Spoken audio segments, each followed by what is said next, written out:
There we are. We're live on Right. Facebook. Yay. All right. Hello, welcome everybody. Siobhan, over to you. Good morning, everyone. Ashley, are you controlling their microphones to mute or do they need to mute them? Okay, great. Yes, I can help with that. I want to welcome everyone to our Cat Chat. I'm Siobhan Kidd, and this is Ashley Lutz Nelson, and she's our Vice President from the Conservancy. And we have with us today a very, very special guest, Vikram Singh, and he is from India. And we are going to be talking today about ecotourism and photo trekking and snow leopard conservation. So, welcome everyone. We've got a lot of people entering, so we're going to wait just a second to make sure everyone gets in. First, I have Snowy with me this morning. Okay. Yeah, Siobhan, you This can is go as right close ahead. as, I'll keep letting people in. alrighty, this is as close as I've gotten, I think, to a snow leopard. But I know Vikram's been a lot closer. Welcome, Vikram. Would you Thank like you. to introduce yourself and uh, so we can all get to know you a little bit better? Hi, I'm Vikram, and at the moment I'm locked up in my house in New Delhi.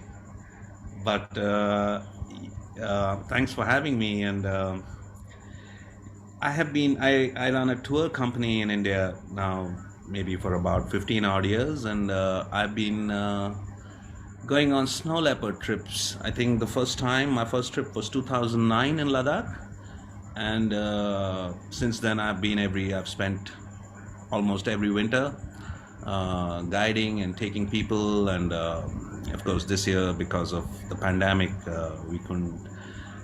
I couldn't be there, but hopefully soon.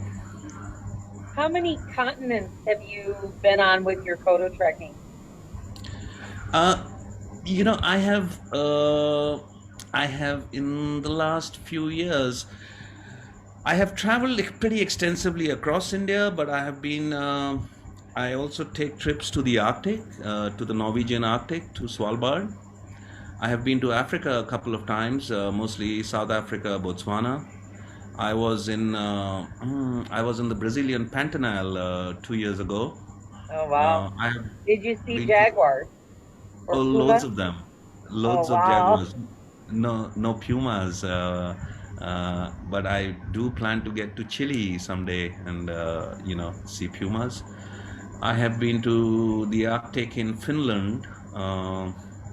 Yeah, that's about it, and a lot of time in India. Wow.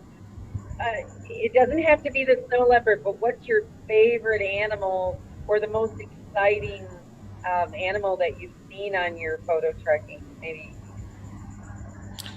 It's I would say it's definitely the snow leopard. Yeah, it is. I saw one in 2000. I mean, and that's probably the reason I've been there every year, and sometimes more than trips back to back. And it's not a trip you would do so often if you really didn't like the cat. It's not an easy one.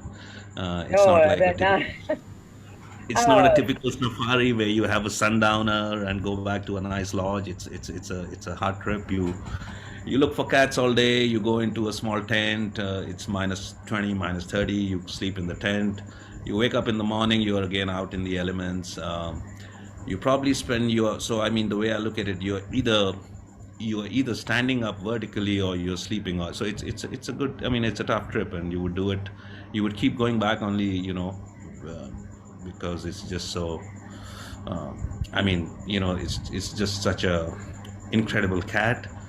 And besides, that whole experience of that trip is it's so different from the other wildlife trips that it's you know it's one of those love it or hate it. But so I mean, so far I've been, and I can't wait to go back.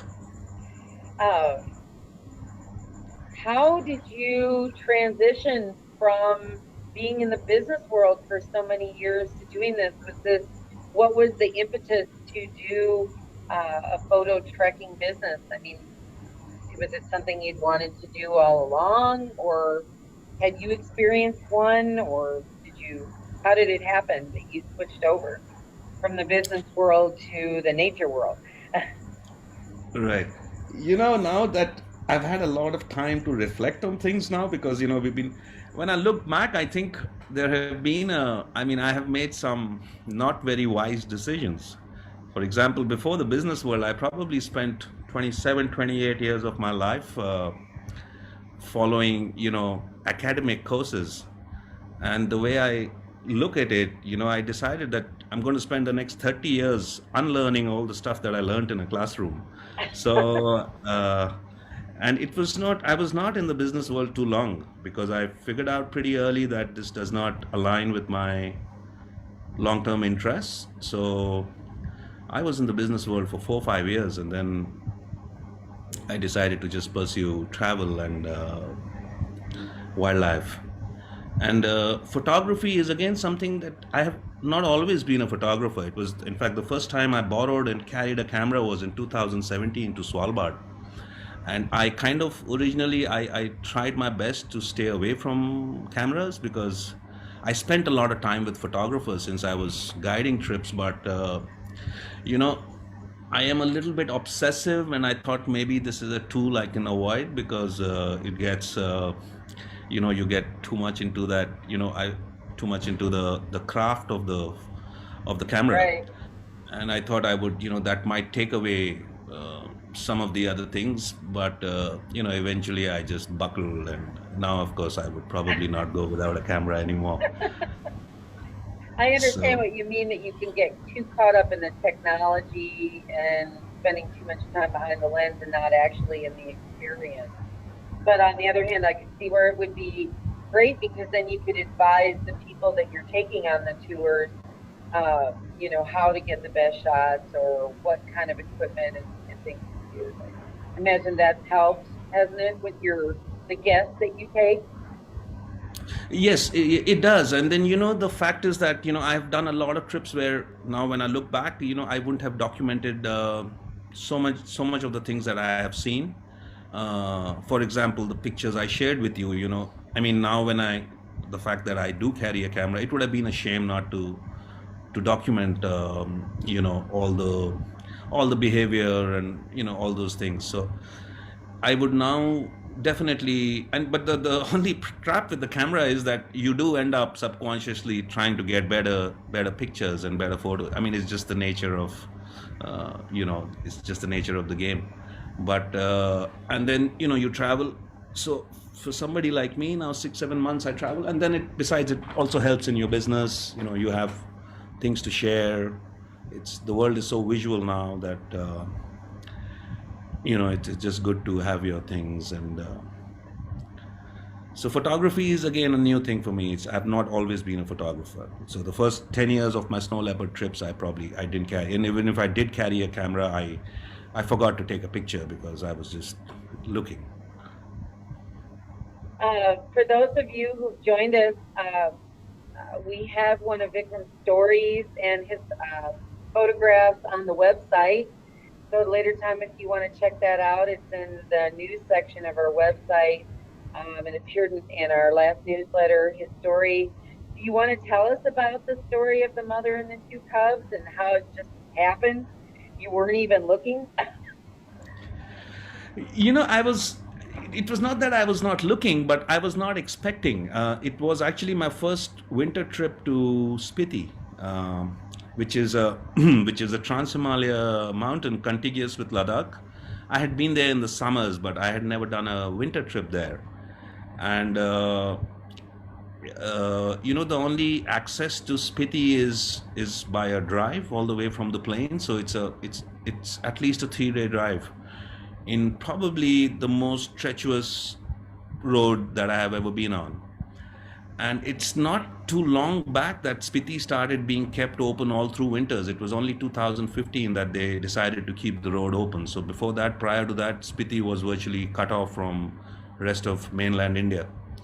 And I had been seeing photographs come out of Spiti, and I'd been hearing stories from friends, and I had friends who had gone there, and it was always on the cards. And it was last year, just before the world went into a lockdown, that I had I had a window and I decided to get to Spiti. And one of the things which we were trying, I was trying to do, and I later realized I was trying to be too ambitious, because I thought maybe we would try and get there in 2 days instead of the 3 days. But eventually it took us about 3 days, because there's a lot of places where the mountains are unstable and you have landslides. And so we did get to Spiti. It took us 3 days. And when I reached this town called Kaza, that year it had been a very heavy snowfall and the roads were closed. So we had to spend time in Kaza. And our destination was a village called Kibber, which is next to the Kibber Wildlife Sanctuary. I mean, I think the sanctuary derives its name from the village, or the village derives its name from the sanctuary. But and so we were stuck. And the next morning, my driver decided. He said, I will just take the car and get chains fitted on the tires, and you can just wait. We can't get there. And so I waited, and then after about a couple of hours, I got tired of waiting. So I spoke to a local guy and I asked him if he would just drive me around and we could go to the point and go see the roadblock for myself, and gauge the situation and know that if we would be able to get there by night. And so we drove, and at some point I decided to walk. And we were walking, and on my left was the frozen Spiti River. I mean, I was on a mountain and the valley was below, and we were walking. And actually there was also a pointer. I saw some, we saw these, it was snowing, and we saw a bunch of snow pigeons flush out from below, and which seemed a little strange. And it was actually the first bit of life we had seen, any kind of birds or something. And then So you wondered what had flushed the birds out then. yeah. And I think that could have been, but I was still, because the camera was in the car, I just had my binoculars and I was scoping. And you do have an advantage when you're looking down. Actually, when you're scoping, when you're looking down to see either nesting birds, or I mean, there's no way I could have seen the cats if I was down at the valley and trying to look up. And then, sure enough, I saw one cat, and I was like, "Wow, is this real?" And then another one, and then another one. So there were 3 cats suddenly, and they would have So probably how just far were arrived you away from them at that point? How many from feet were the you? from the road. I would have been at least about, I suspect, between 400 and 500 meters when I first saw them. And and then when I saw them for a while, and then again I forgot that I was carrying a camera, and then I pulled out the camera, took a few record shots, and then I just saw them settle down.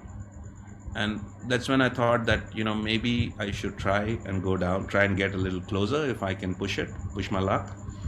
And how deep And was the snow that you had to walk through to get there? this it was it was at some places waist high, and definitely knee high at all places. Oh, wow. Yeah. And they kind of, when they clear the roads, they are these snow banks, because they plow the road, so Oh, there were yeah. these snow banks on the side. And it was my first walk. I hadn't even got into my proper clothes and my gear, which was in the car, which had gone to get the chains fitted in the tire. My tripod was in the car, so I was basically, I was still in my. I had my. Of course, we were out in the mountains, so I had warm clothes, but I didn't have my proper gear, proper equipment. But it was too good an opportunity to let go, and I went down slowly, and not really knowing where I would end up. And then eventually I ended up, so close to the cats, where I could have actually just, if I wanted, I could have flipped my lens cap and landed up amongst them. It was just so Wow. close. Oh, wow. So it was there, and I really was not expecting that I would get there. I would get so close to the cats. And then it was, I also was, when I was walking, even the thought came that what if I just land up smack in the middle of them? That would be again, but then, I got there, and the mother was laying right down at the edge, and the 2 cubs settled. There was a vertical rock with a broken rock. The cubs sat on the rock, and they were all looking down at the valley as if they were just taking in the view.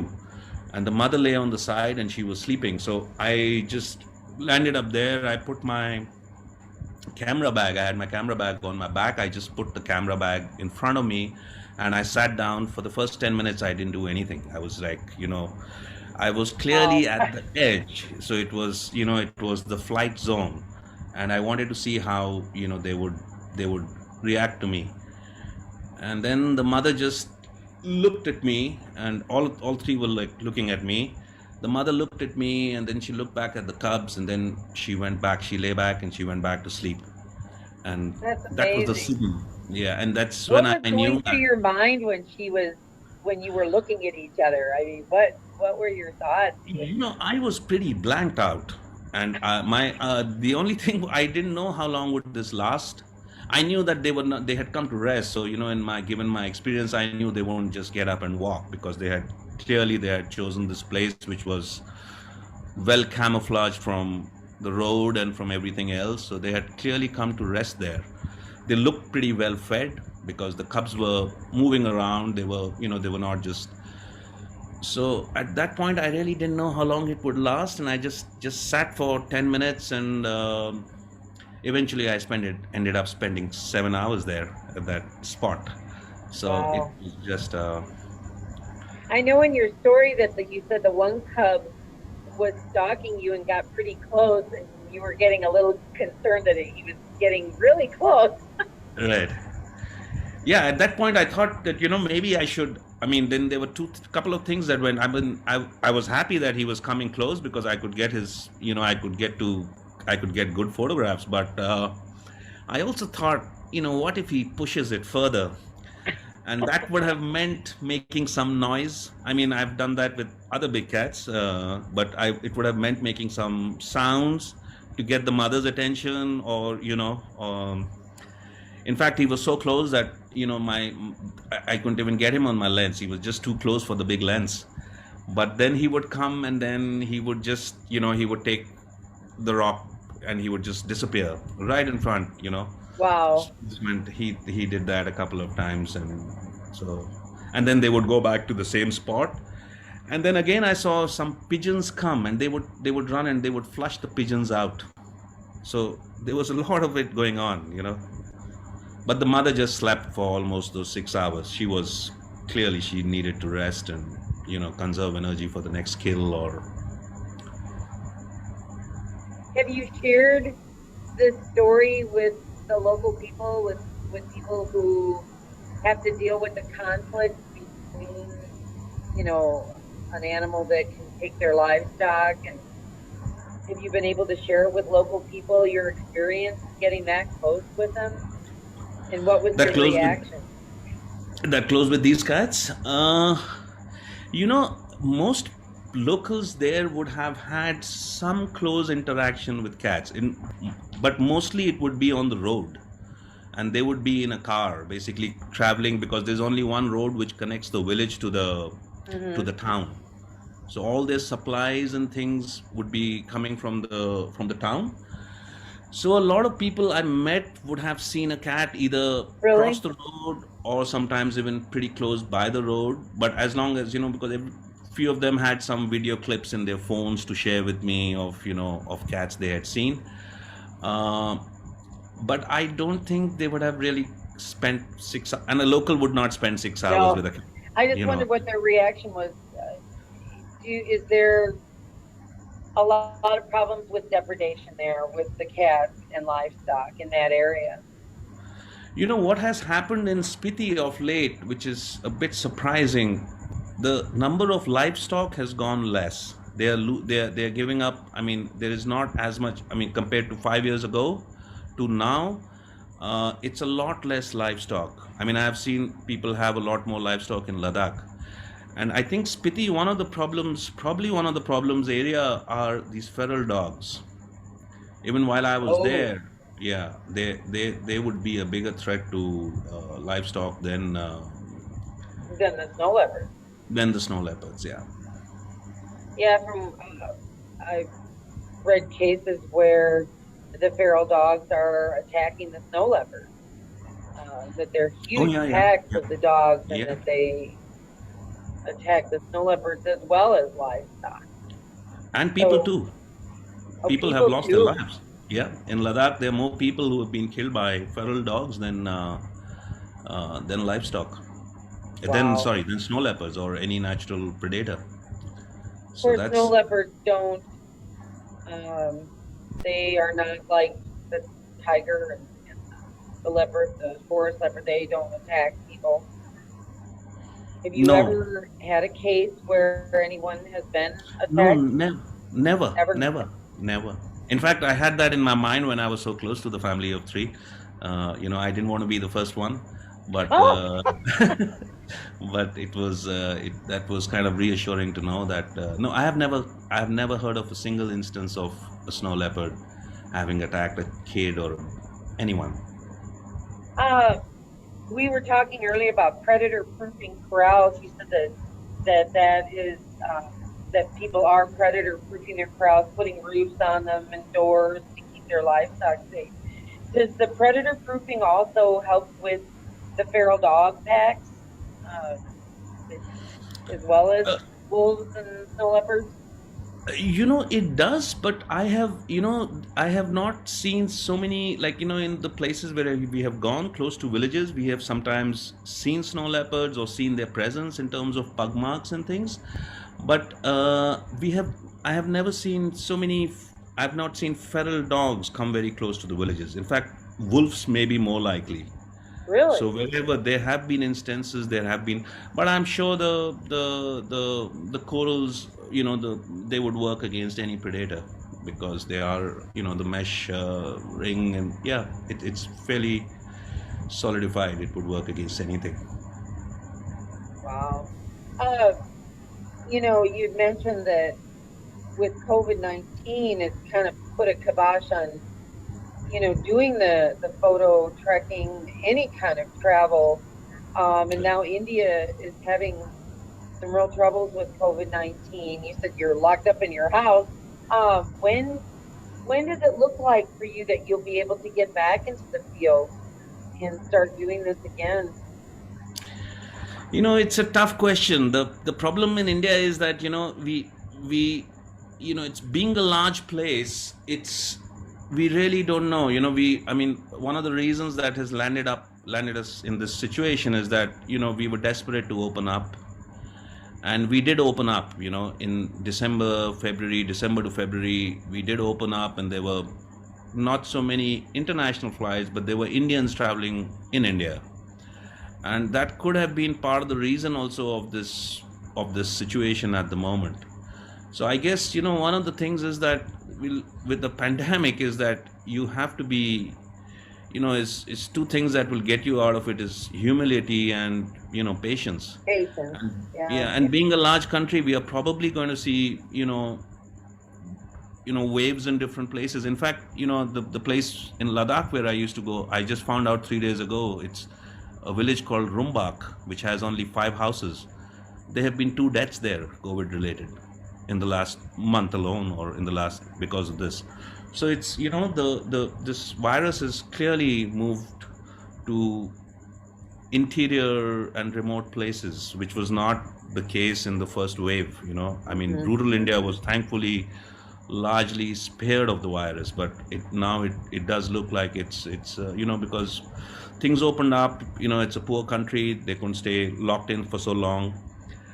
But so it's really a $1 million question. I don't know. I'm optimistic. I would love to. I mean, I need to get out. I'm going like cuckoo in for 2 years, but we really don't know how this is going to pan out. And but I'm not. I'm realistically, I don't see this. I don't. I'm not very optimistic about 2021. Well, I know for sure that when it does open back up, you're going to be very busy because people are really going to want to get out and about. They're going to be glad to Hopefully, go. yeah. Uh, Hopefully. Rodney Jackson, our director, has joined us, and I wonder if Ashley wanted to bring him on, and perhaps he might have some questions for you, or you guys. Um, Ashley, did you want to Are you there? Yes, I'm here. Hello, everyone. Yes, Did you Rodney, if want to you'd like bring to unmute Rodney into the yourself. conversation? Myself. Well, There he welcome. is. It's great to see you. And boy, I've got to say, those photographs are the most incredible ones that I've seen. Thank And you. they give me, I like to look at them. We obviously haven't got into the field for the last year or so, year and a half now. And looking at those images always encourages me that we got to keep working, that, one day we can have snow leopards like tigers where people can go and see them and marvel at this incredible high altitude predator. So thank you for doing that. Thank you for sharing your photographs. Thank you. I know I'm glad. Incidentally, this is the first time I photographed a snow leopard, so it couldn't have got better. I've had some very nice. I mean, I've seen a number of cats, and I've had some incredible sightings, but this was just so lucky, and the fact that I was alone, and I could spend so much time with the cats. It was just everything came together, and so And I'm glad. yeah, you were in the right place. You were below the cats. They love to look down on people, right? And looking Right. down, they know they've got some security there. If you're a baddie coming after them, they can get out of the way. So you were in the And perfect position there. And just for others who are watching us, you mentioned people seeing snow leopards along the roadsides. Well, in my experience with the cats, they're not wild about walking in deep snow or ice. And part of the problem is that the ice is pretty sharp and it does cut their paws. And so they're looking really for the most snow-free areas to walk, whether they are western slope, a sunny slope, or the edge of a road. And I think a few months ago, somebody from India put online a video of a car literally passing by a snow leopard next to the roadside, and the cat just sort of looks at the car and keeps walking. I think it's right. pretty remarkable. Right. Actually, yeah, in my most cats would prefer to take the clearest path. It's also to, I think they also, there's is also visibility is a lot better. They can see better. I mean, I've seen tigers always take the tracks in which jeeps are gone, in which jeeps drive. Leopards to some degree, of course, in a tiger reserve, they're a little bit more shy, more but and also the fact that there's a road that cuts through, there are people, so they are somewhat more habituated. They see vehicles and they don't see it as a threat. That of course, the people, I just didn't know how close would they let me come on foot, but clearly these cats were fairly habituated. The other good thing about this, what happens is a lot of times when you see the cats, if they are if they are they when they're laying down, you could probably spend a day with the cat and all you see him is move his tail and once in a while wag the ears. But here it was also because these cubs were clearly well fed.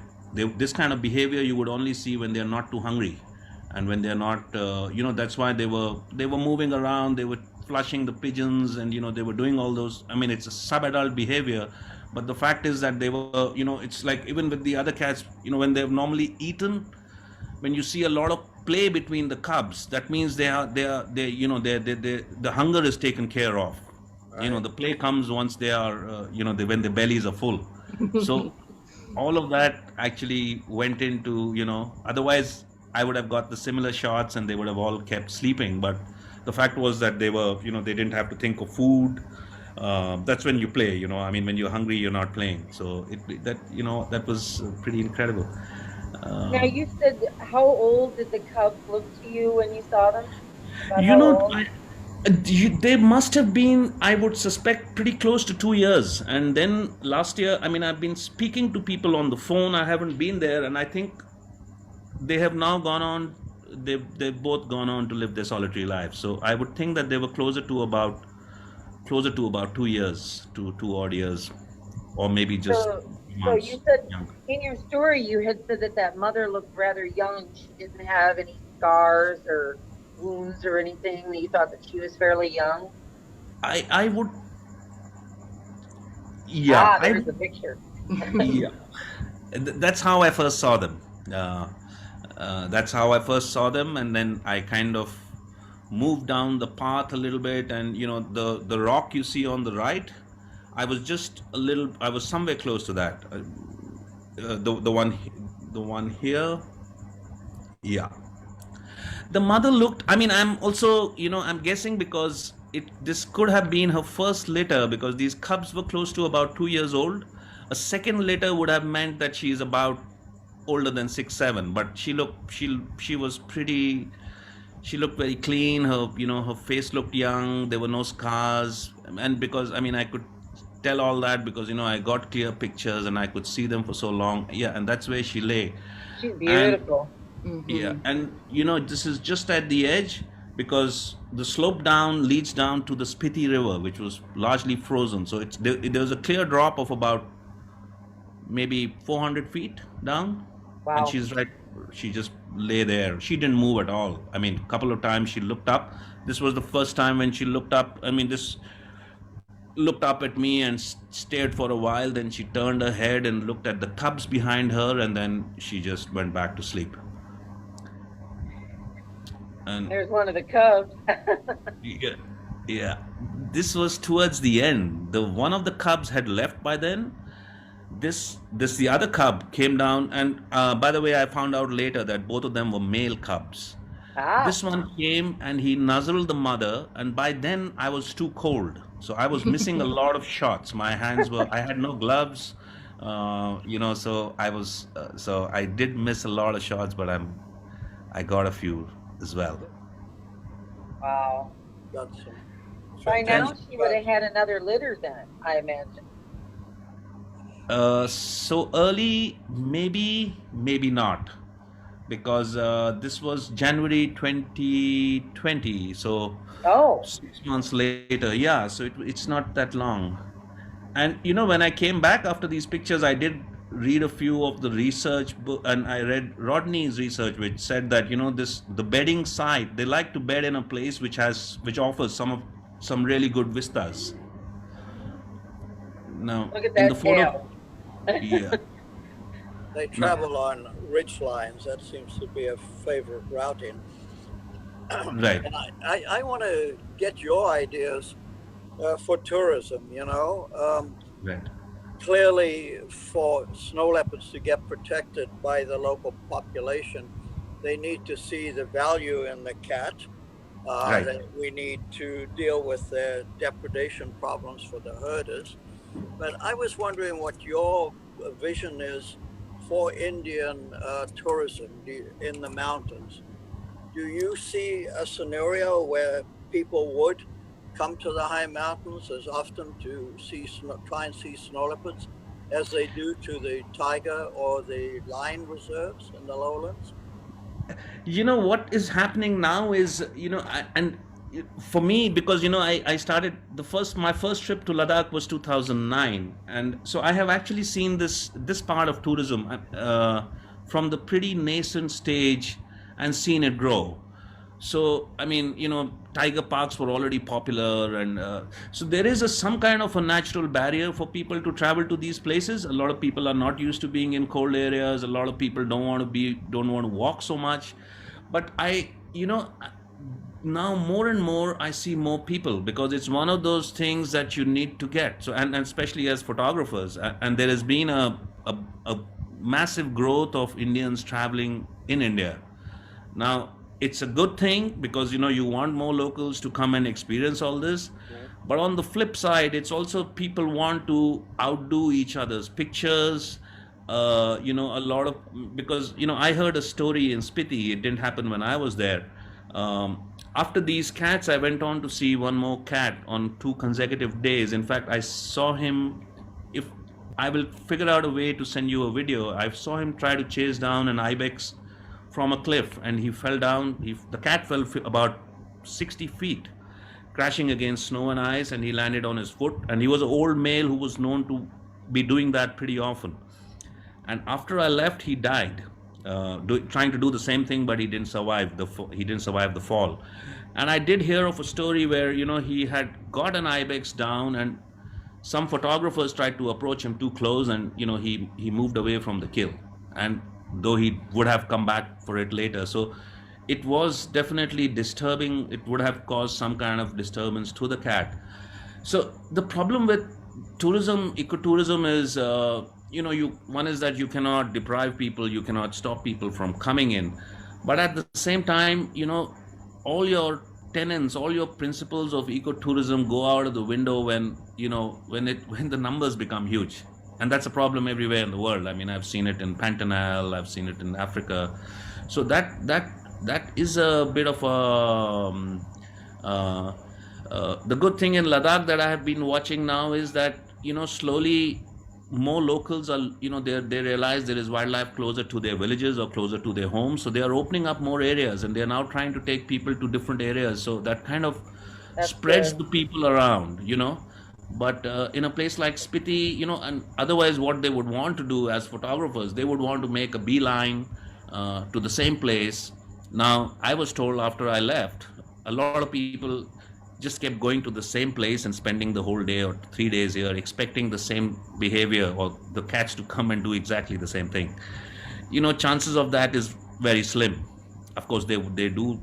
So it's that is another problem. That is a very delicate thing. How do you kind of balance that? So the flip side of tourism is that the the minute the number of people that kind of increases is it does Then bring you in have the a revenues and management things. problem. Yeah, yeah. And a place like Spiti, which is still pretty nascent, because the road was only opened in 2015. I guess tourists started going there around 2017, 18, and every year has been an increase. Not so much of training yet to the guides, in terms of, and these are the mountain people are also pretty humble people, so they sometimes cannot be as assertive as they should be. When But when you take your groups out, do you have to counsel them, about being quiet or not moving a lot or making sure they pick up yeah. any trash or things like that? Fortunately, what happens is that because we are, I deal with a lot of my people, I deal with all the communication, or my colleague does. So a lot of that stuff gets taken off, and we almost also discourage a lot of people where, for example, if people come expecting to get the best possible shots, we try to keep the expectations very low. So thankfully, in my case, a lot of the people we get are fairly informed, but there are things which we need to tell them. It's also a safety protocol. You Oh don't want yeah. people just going all over the place, and if and he's not going to fall down the mountain, but even if he just cracks his ankle, that's going to be a problem for him and for everybody for the trip. But thankfully, not so much. They are at least the bunch of tourists we get are fairly aware and a little bit more serious. But every time while I have been there, I have had to intervene and tell some other groups to either keep the noise down, or you know the one thing that works is that there are natural barriers. A lot of people come thinking that they will just run up to the cat and take photos, not realizing that this is you're talking serious high altitude here. You can't outrun the cat, you can't approach him if he doesn't want to come close. And even for me here, there's no way I would have climbed up a mountain. I mean, I'm not an athlete. It's just that they happened to be close, and then I sat down, and then it was mostly the cats coming to me and not the other way around, because I was sitting in a place where I didn't have too much of room to move around. I didn't want to move my bags around too much, because I didn't want them to leave. I wanted as much time as I could have had with cats. So one of the things that is the natural barrier, people coming, hopefully would know. So I think the guy coming to see snow leopards has probably traveled around a bit, seen some things. So they're an It could, experienced trekker and they understand. Yeah. yeah. But at the same time, yes, you do need to tell people. And now, whenever there are more groups than one, I have seen I've always had to, in all my trips where I have, at some point you have to intervene and tell people to either keep it quiet or, yeah.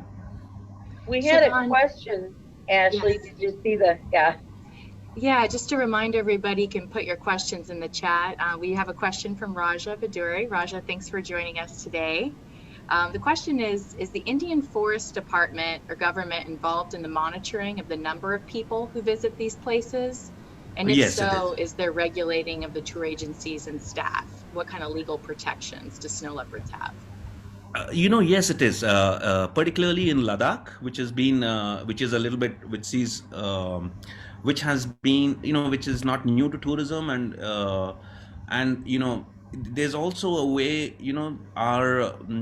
in terms of bureaucracy, like the parks in Ladakh is a national park. The national park has a little bit more rules and regulations and more resources than a wildlife sanctuary. I mean, that's how they. But having said that, the cats don't know what is a national park and they don't know the boundaries. But Right. definitely, Ladakh does have a forest department which plays a fairly constructive role. They have now started monitoring the number of people who can be there at any given at one point in time. They have the powers to penalize tour operators, and they can do fines. But the problem is, one of the problems with the forest department is that it is fairly understaffed. you know Hemis National Park is probably is it's one of the, I mean, not that you go to all the areas of the park, but forest department in India in general across board is fairly understaffed. There are not that many people, but every time I have been there, there is somebody from the department who would be around, and some of them are even guiding, which is not such a bad thing, because they are, it just ensures their presence on ground. So they do have that. I mean, they are the ones who have the legal authority to check things, and I think we So, had another question I saw it pop up. Was it how many snow leopards do they estimate are in that area? now at best that could be a guesstimate. You can probably tell some small valleys where where people are going more. You could probably tell because of over the years you keep going, and now there are people photographing and you have scopes to see them. But as a it's I think it's all guesswork. Like in Spiti, I was told in Kibber there could be 25, 30 odd, but I really don't know. I mean, at best it's a guess, but I would think the Ashley, were numbers are there growing. other questions coming in? yeah, I wanted to mention, I was hoping that Rodney would be able to give an overview of the history of the Himalayan homestay program with our sister organization, Snow Leopard Conservancy India Trust. Rodney, are you still on and available? I am. And you, excuse me, it's early in the morning here. Vikram mentioned Ladakh being amongst the leaders. Well, indeed, actually, I think we've got to credit the woman of the village. So that my wife and I, with SLC, the early days of SLC, got involved with in Ladakh in about 2000 or just earlier, and we were hearing about all the depredation incidents of the herders, and the herders wanted snow leopards eliminated because it threatened their livelihood. And so we went out and visited them with a local Ladakhi, Renshin Wanchuk, who was really fantastic because he was able to have great dialogue with the community. Because his father was a war hero, he was also well respected, being from that same family. And in engaging the villagers over, I would say it was a 2-year period, really, they came up with the idea. The government, the J&K government at the time, was offering large loans to villagers to build small guest houses, lodges, that kind of thing, that would harbor 5 to 10 people a night. And the villagers were very insistent, and this included Rumbok, that Vikram had mentioned earlier.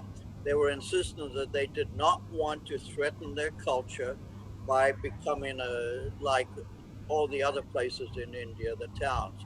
What they wanted was more personal interaction with visitors. And they came up with the idea of homestays, bed and breakfast, basically. A tourist would come along, they would set aside a room in their rather big Tibetan houses, and the tourist would bring their sleeping bag, but have a bed to sleep on, and then be able to have 3 meals with the family in the sort of kitchen dining room combined area. And they had access to actually a nice dry toilet. So everything was very environmentally sound, I think. And it totally changed the picture. When we were first there, I could spend a year looking for snow leopards and I'd be lucky to see one. Once the herders started realizing that they could get more income from homestays and that they didn't have to depend so much on selling their wool or their hides, uh, they no longer harass snow leopards. Whenever the herders would see them, they'd always shout at the cat and throw stones. Cat, of course, would disappear. And slowly over, I would say it was about 5 years, actually quite short, snow leopards just showed themselves. As long as you were about at least 50 meters away from them, they didn't move off. And from that, I think, Ladakh has become known, and Rumbok in particular, has become known as the snow leopard capital of the world. I agree with you that there have been some changes since. So now there are large numbers of people going to Rumbok. The government has started to regulate the number of people going. However, the government and the park's incentive is to generate money for their operations. So that the way they limit them is, often not sufficiently enough. They don't spread them out over time well enough. You might have 15, 20 tents right in the middle of the valley there where the cats used to cross over. And it was a very traditional crossing point for their marking and their communication with one another. It always happens in winter, which is the breeding season, that very short period when males and females have to find one another to mate between like January, early January, and mid-late March. So there have been definite benefits, and actually, I'd like to get your ideas on how those benefits might be strengthened for the local community, rather than for the many operators, a majority of whom I think are overseas people that are getting service out of operators in Delhi or elsewhere, and so the funds that get left locally with the local people is relatively limited. What can be done about that, for example? Hmm. That's a See, that's always going to be a bit of a challenge, because the people who are more savvy with their marketing and things are either based in, I mean, it's they're based overseas or Delhi or in Leh, and well, in a way, it's a good thing that tourism has actually, the tourism has come to their villages. If these guys had to go out, I mean, I know a lot of kids in Rumbak. If they had to go out, if they were to market it, it would be a hard thing. But what is happening now more and more is, some of these guys, besides being homestay providers and things, have turned into some of the finest trackers and guides. So, and like, say, for somebody like me, more than actually look at the other things, for me the most prime thing is, like, I would like to know who are my trackers or who are my guides. Some of these kids who guided with me for the first time, and they were nervous and stuff, and they have gone on to guide BBC film crews, and guide some of the better things. So I think one way is that, and now people are also, because information travels faster, there's a trip report, and people will write a report and they would mention a guide. So they do get mentioned, they do get, and the guide, even in our trips, we tell people, is very critical, is critical to your trip. I mean, someone like me, okay, I was lucky to see them in Spiti, but honestly speaking, it was my first trip to Spiti. Now I know a little bit about cats, and I got lucky, but I wouldn't, chances of me, if I don't have the right people, chances of my trips being successful would be a lot less. So what is good is that these guys are now not really in the background; they're coming into the foreground. So that's one of the That's ways, because good. that kind of a lot of them have gone on and earned a name for themselves in terms of their guiding skills and their spotting skills. They're from the area; they know things. So that's one way. Otherwise, I don't see these guys being, as I mean, it will take a. I don't see them as being able to market their own trips. But the fact is that the trips are going to their villages and to their areas, and people now know about them. They have been featured, they've been talked about, and any serious operator would know that these guys are critical. Like for me in my trips, I usually, you know, block the services of these guides at least a year or sometimes 2 years in advance. I want to go Wow. with. So that's one way that, so these are not just the background guy who's getting food to you, or he's the main guy who's actually going out. He's the first guy who goes out in the morning, and he will sit in a vantage point or a ridgehead, and and it's mostly, and by and that honestly, before my trip to Spiti, and maybe once or twice, I might have done a total about 20 trips. I use a Swarovski scope, which is probably the best optic, and I let the guides use it. It's very seldom that I have ever seen anybody non-local spot a cat.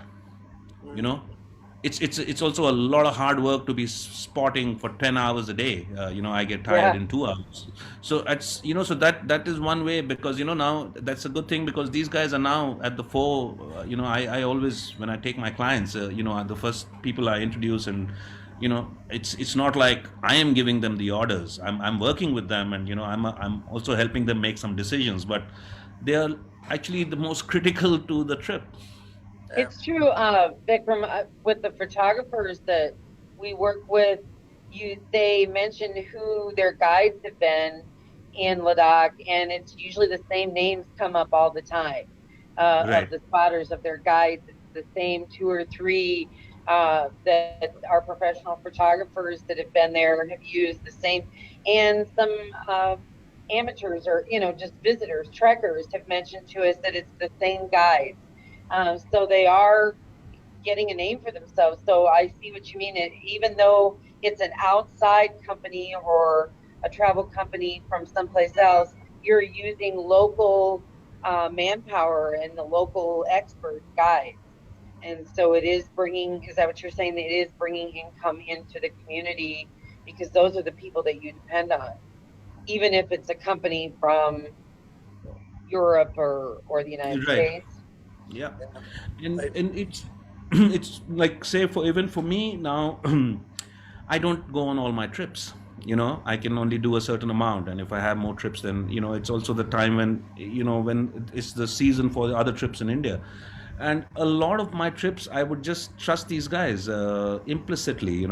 So it's they lead the trip, and and while you might be hearing of the two or three guys who are like, who, there is also a new crop of people who are coming out and doing this, because it's the good thing. One thing is that it's winter tourism. Ladakh does get overrun by tourists in summers for a short window, but this is more valuable tourism, which is bringing in more money, and it's happening in the winter. So there is I mean, although you might just hear of 3 or 4 people, but there's slowly and steadily a bigger crop of these guys, because I had somebody who would actually carry bags in a horse, and now he's after 3 years, then I see him as the guy with the scope. He's not taking the horses anymore, and now he's actually spotting. So it's, they do graduate up, and I think overall it kind of it does develop, and then new areas, people are trying to show snow leopards closer to their village, which has also taken some amount of the pressure off from Rumbak and a few other That's good. places. Yeah, so yeah. I think that's we had a couple more questions, Vikram. Ashley, was there Clarissa's question? Yes, so thanks, Clarissa. So next question is, at any time in local history did the local population revere snow leopards like the Egyptians did their cats? Oh yeah, yeah. The Tibetan flag. I haven't got. I mean, it has been of an interest to me, but I haven't really. But they are also there in the flag in the Tibetan in their Buddhist flag. A lot of the monasteries have, and that whole intermeshing of the religious beliefs with the local wildlife is actually also gone on. It has worked very well for the conservation. So there has been, but I have really not gone into the detail of the mythology. But yes, I've seen them in flags, I've seen them in monasteries, I've seen. Uh, so Well, there is there's a. hockey teams named after snow leopards and coins, statues all over the snow leopard range. Yeah. They Go are ahead. a symbol. I think we had another question, Yes. Ashley. Yes, it's by Kapil. As mentioned earlier, the predation of livestock by feral dogs is probably larger than the predation of livestock by snow leopards.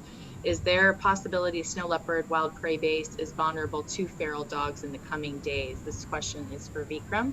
I can add on that as well. Go ahead, Vikram. Yeah, it is. It is a problem. It definitely is a problem because they're competing for the same prey. Um, and it's I really don't know. It's something, but then I mean, if you were to ask me, I would think that those dogs need to go. It's not their natural habitat, and they've come from somewhere. And maybe in the summers they can scrap foods from the restaurant, I mean from hotels and stuff, but in the winters they are, they're out to fend for themselves, and they grow into packs. There are all kinds of theories that they also, they hang out with wolves and things. I mean, that's a different. But if you really ask me, yeah, it is becoming more and more of a menace, and it has always been. And but it's a sensitive subject. But according to me, those dogs should not be there. They should be taken out in whichever way. They're an invasive species. Yeah. Yeah, and just managed properly. It's, there are a lot of zoonotic risks to the wildlife population, the wild carnivores in that area, as well as from a predation standpoint. So, yes, it is very sensitive, and it needs to be done, humanely in population, management and Right. vaccination clinics, which takes a lot of resources and coordination, Wow. collaboration. Yeah. Yes, so we have. Great. Rodney, did you want to add anything about the predator proofing that Snow Leopard India Trust has been doing with the corrals? I've shared their website with everybody in the chat. If you'd like to go on and see. Yeah, briefly. So SLC India Trust, it's an organization that we launched back in 2003. And since 2010 or 11, it's operated independently. And actually we have with us Riju Raj Jambal, who served as a trustee on SLCIT, and he may want to have a word. But predator proofing corrals has been a very positive way for initial engagement because it reduces the likelihood of multiple killings, and those occur when a snow leopard gets into a poorly constructed nighttime pen that keeps all the sheep and goats from escaping. But of course, when the cat gets in, they can't run away, and they are all killed. And the villager comes along in the morning and he sees all these dead sheep and goats, and they've all got the tooth fangs embedded in their throat, and the local people think, oh well, there's a bloodsucker that's been at work, the snow leopard. And of course they're very angry about it because it's their bank account essentially gone in one evening.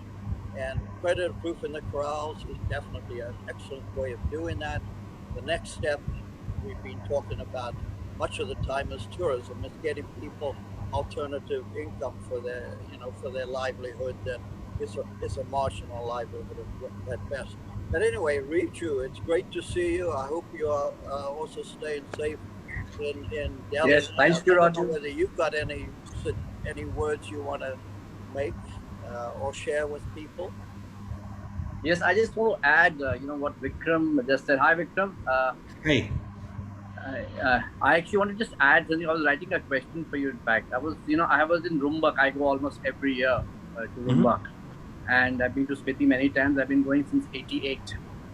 So my question was that don't you think that this a lot of these villages are getting connected to the roadhead now? You see Kibber and Tangyug and Geti and all the way down towards the Parangla side. That there's road access. So even to Rumbak now there's a road. Right. I don't think this will push the animal more further into transboundary movement. Maybe especially if you see Ladakh is connected more close to China and even Spiti. So don't think we'll be losing more of these predators because of opening up these roads? I mean, this is what I feel it would result, because I have been hearing a lot of news that there's been a lot of transboundary movement of this animal across the Rupshu plains and the upper belt in towards the Chinese side. So what is your opinion in that? What do you think if you summarize that? It's definitely it's causing I've seen the when 10 years ago when we went to Rumbak, we used to walk for a couple of hours, for 4 hours, and then it became 2 hours, and now in the summers literally you can drive up to the village. And it's this whole thing of this Indian government to connect every village to a roadhead. And I've also been talking to the local people. It's again, some people, because they're also losing their traditional ways, like the horses would cart things, and now the road has come. It is really an issue. I'm not so sure about it, and it's definitely it will cause disturbance to to the wildlife. When they built the road, they were blasting it because that's how they get the access. I am not really so sure whether the animals, what kind of a thing is it going to cause to the animals in the summers. Actually, if you ever, I mean, I've not. If you go to Rumbak, it's a very popular trekking route, and there's a lot of people who go through. That's true. But in the winters, now the thing is that they have tried to keep some limitations, like the cars cannot drive in the winters up to that place. So I'm still not totally clear if the wildlife will move away. It's like the wildlife also keeps adapting to things how they happen. It's like like Spiti. I've not been there in the winters, but 5 years ago, 10 years ago, you could not access it. But I think they will learn to coexist. That's what I feel personally.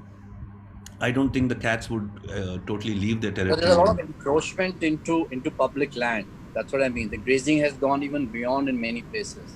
At least that's what I've experienced, because I've trekked a lot in the hills. And so I have, especially in the areas which are more closer to border. But as the road is coming, you have more and more people getting into the hinterland, because there's more and more areas getting, taken over. I mean, like that's happening in Ladakh also now. Over the period of since it's become a UT now. Right. And yeah, of course, if you go to Ule or something, it's a place where we used to go. There was a road there, but now if you go there, the homestays have become bigger, and now they're almost like they are more like lodges than homestays. And then you see a lot more people, a lot more cars, and that's definitely causing because we used to see a lot of things, see a lot more wolves and stuff. But it definitely is that's the sad thing about so it's but I think more and more wildlife will learn to coexist. But I have not really seen any major signs of the wildlife moving away, because for cats also, once they have established their territory, it's hard to go and establish a new territory. But we will have to see over the years how it kind of pans out. Unfortunately, we have no radio telemetry to really actually see how many cats are there. At least me and Rodney have tried our best to organize a kind of a program. We could color an animal, see the movement. Unfortunately, we never got the final permission for that, and they're still very restricted about that because it's a border area, so they won't allow radio coloring. And you were planning to do that in Rumbak? Yes. In that yes. In Rumbak, yeah. Right. Well, In fact, we had permission. There are new options around, from scats on the genetics. One that can actually identify the different individuals. But even that has been prohibited. I would say one thing about Indian bureaucracy is it certainly creates a lot of paperwork that one has to go through. And if a decision maker doesn't understand the science behind it, they're reluctant to approve anything. And the best way of avoiding controversy is never to approve anything. So that is a challenge for researchers. Yeah, they love their paper. Yeah, they love generating paper. Yeah. Ecotourism sounds like it's very good and it has some bad. It's a double-edged thing. You know, there's good for it. It'll help the communities and bring money into the local communities and bring awareness about the cat. And on the other hand, it brings with it a lot of complications. So that have to be handled delicately and with a lot of finesse. But like you said, Vikram, it's kind of like a wait and see what happens. Unfortunately, it's not. I don't know how to. Is there a way to be proactive to get out in front of it? I'll tell you, like, if you see Ladakh, it's almost like two places. If you go there in the summers, I would hate to go there in the summers. The last I went there was 3 years ago, 4 years ago. It's the thing is that all your principles of ecotourism go out of the window when the number of tourists is too much.